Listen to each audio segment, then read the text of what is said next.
Meet Samuel. Samuel is 16 and lives with his brothers and sisters in a small town in Kenya. He was also selected by the local church for CBM's sponsorship program that pays for his school fees and trains his mother in skills like business, gardening, and savings.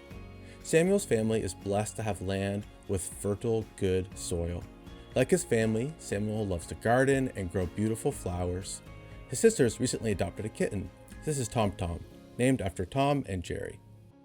Along with the flowers, Samuel's family grows maize, a vegetable like corn, peppers, avocado, beans, and figs.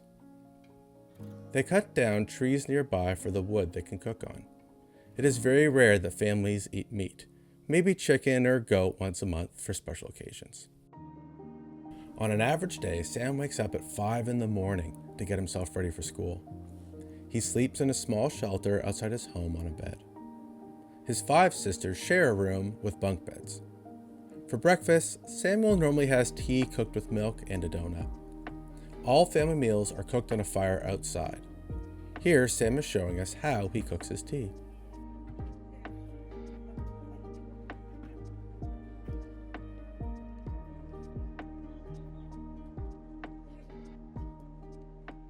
Every day, Samuel walks over 2 kilometers to get to school. To get there in time for when school starts at 6:30, he has to leave home at 5:40 in the morning when it's still dark. This is my school, as you can see.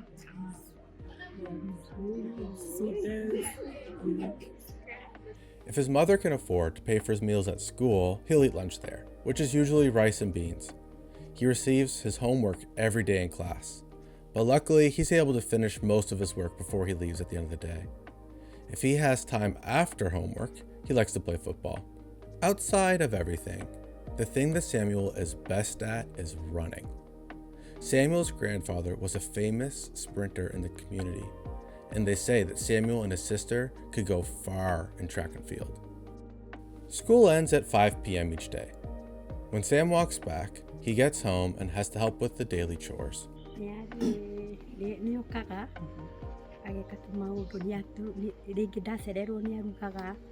She says after school he comes and helps the mother maybe with the cooking.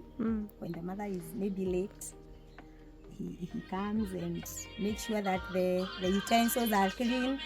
He can also wash the clothes for himself. Maybe fetch some water. Yeah, so the mother appreciates. On his days off, Samuel likes to go to the church where he has fellowship time with other people his age. There he learns about God's love, plays games, and sings songs. Sam loves where he lives, but like anywhere else, there are many challenges. Samuel's family makes money by renting out some of their land, and also by working as tea leaf pickers in fields nearby. His mother Joyce sells the tea leaves for 10 shillings a kilogram, which is about 8 cents for us. On an average day, she will pick 17 kilograms, earning about $1. The money doesn't go far. Sam's uniform for school costs about 1,000 shillings or $7, and each book can cost 180 shillings or $2. Every week, his mother has to make difficult decisions about where to spend the money.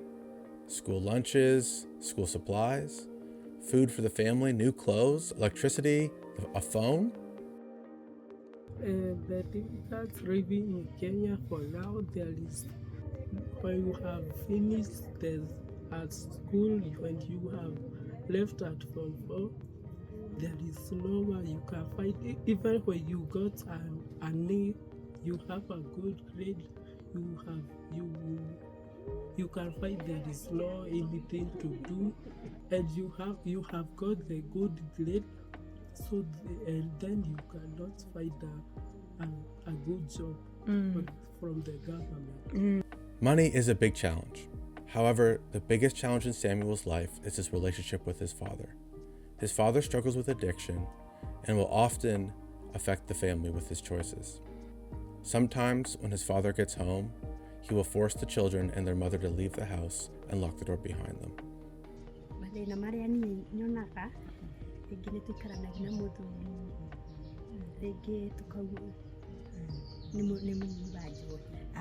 She's talking of the husband who has been alcoholic. some of the challenges.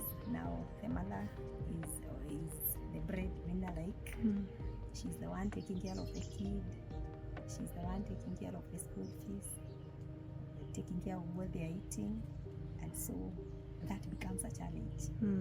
Luckily, the local church, with support from CBM, has stepped in and has been a huge help for the family.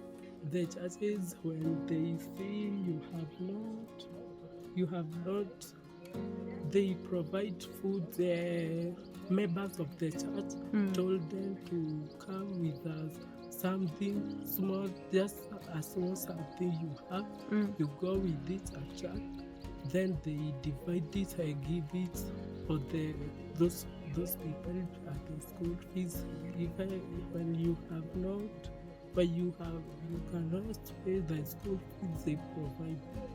Not only does the church help Samuel go to school, they've also helped his mother as well. This is Elder Frida, who has formed a really good friendship with Joyce. Yeah, my name is Elder Frida, and I'm delighted to be here. I'm one of the committee members of the Kids at Risk program, and we are grateful for the good work you're doing.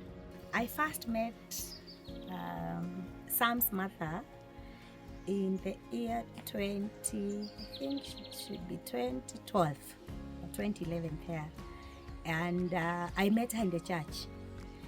And by then, the children were young. They were young, but she's a very committed lady there. So I came to know her. I came to know the kids, and because I learned that they have some issues with money there, and so I understood what she's going through. And because she works there in the church, she's given some work there like cooking.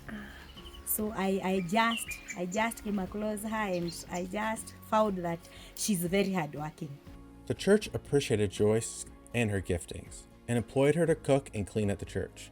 Joyce is legendary for making the best flatbread in the community. Samuel says you are the best cook of chapatis. You make the best chapatis out of everyone. With her new earnings, Joyce was able to purchase a solar-charged light so that the kids could study after the sun goes down. But with the program, now she can be able to at least have good time with the kids. And it essence, even the feeding of the kids and many other things. The church also helped rebuild parts of Sam's home.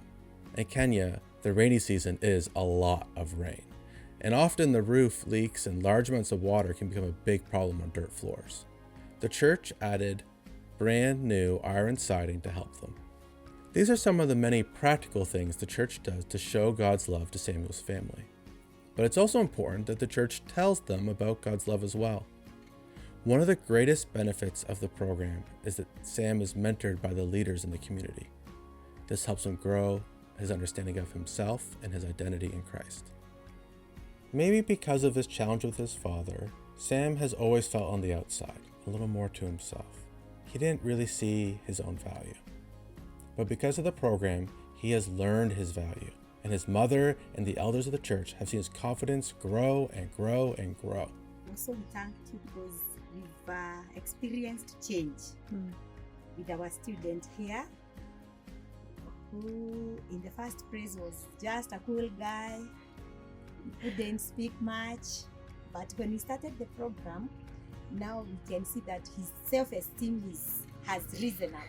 And he's now a good boy. He can express himself alone, and he's also doing well in school.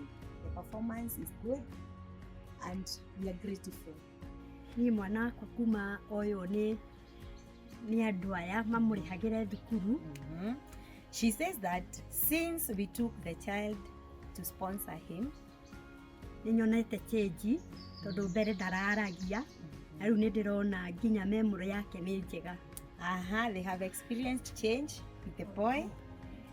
Earlier on he would not speak, but now the esteem has risen. He's now talking. The memory is okay, and they are happy. Yeah.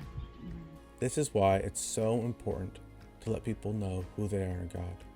We do this in practical ways, like helping people get education or start a business, ways we help people find who they are and achieve their dreams.